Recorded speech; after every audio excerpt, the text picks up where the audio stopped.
Hey guys, in this video I'm gonna show you how to edit a image or a photo that you may come across um, using Google image search, preferably royalty free, that way you don't get into any trouble.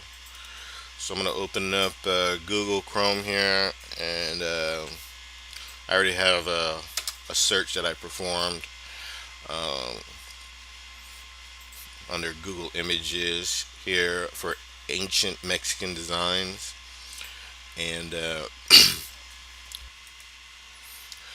all right, I'm going to take this photo here, and I'm gonna copy it, and then I'll open up Adobe Photoshop.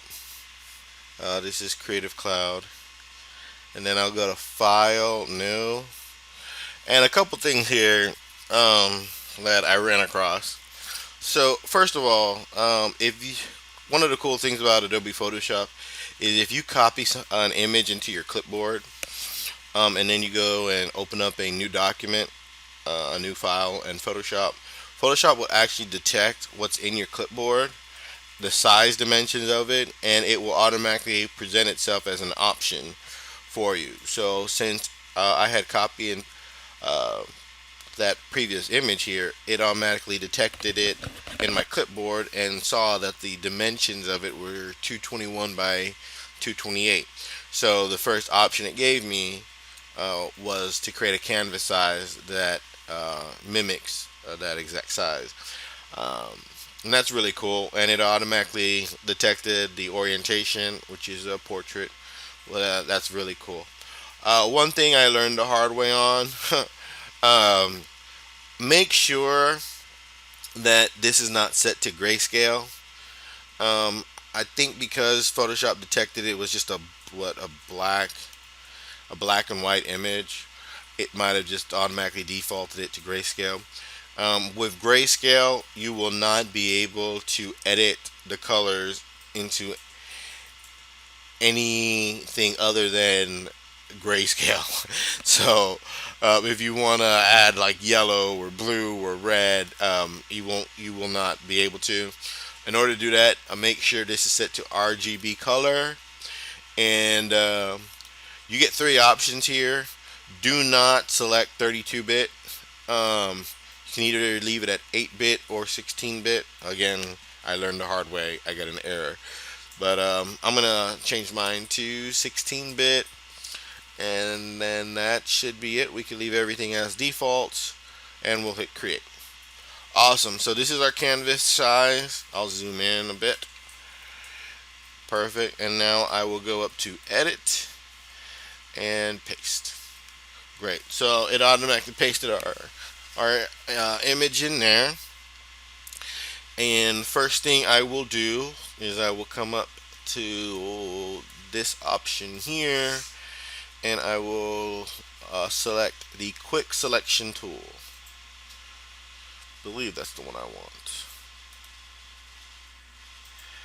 And what this will should do is, if since this is, I chose this image because it's pretty much only two primary colors. So in theory, what this should do is Adobe should detect the colors that I want it to look for relatively easy, since it's going to be black in this case. And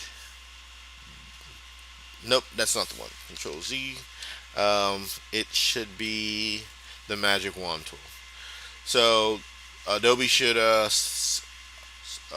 if I click on what's black, yeah, that's what I wanted. Photoshop is going to detect that I want everything that's black in this area here to select automatically, which is great.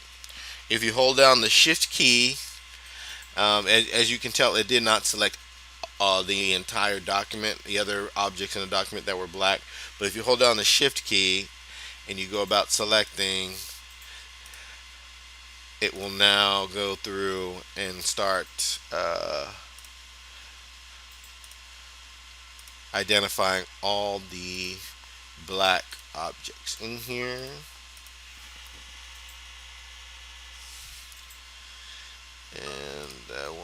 this, and I want this, and I think that should be everything. A quick way to test is release the shift key and now do a control X, and that will uh, cut everything you selected, which is great. Now you can go back to File, New, tell Photoshop to create you another document with similar specs, similar, everything is the same, correct RGB, 16-bit, portrait, 227 by 228.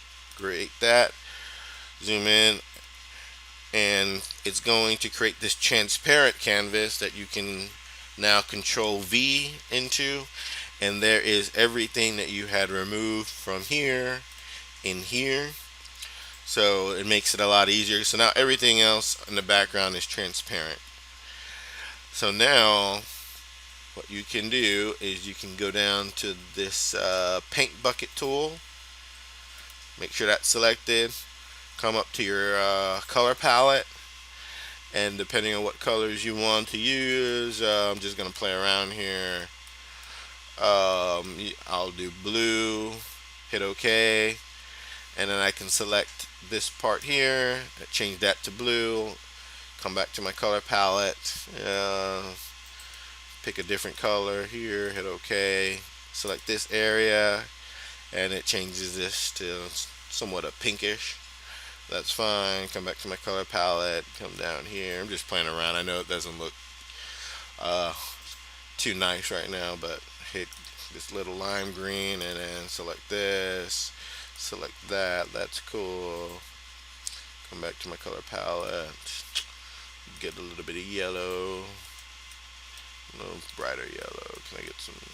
Yeah. Change this, and there you go. So, and then once you have all this, now you can take this image and save it.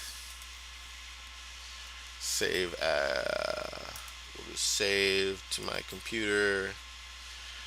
I'll do a logo, and you can save it as a JPEG, a PNG. Do it as a PNG. Save. That's fine. And now you have this PNG image that you can go and paste into anything you want. You can paste it into Illustrator, or you can put it on a logo or something. But that kind of gives you a brief walkthrough on how to take any random royalty-free. Gotta make sure I throw that in there. Image from Google image search and edit it your own way, customize it your own way with your own colors. So I hope that helped you guys out a little bit, gave you a little quick tidbit on using Photoshop, Creative Cloud. Feel free to like, share, and subscribe on this video, and I'll see you guys in the next video. Take care. Bye.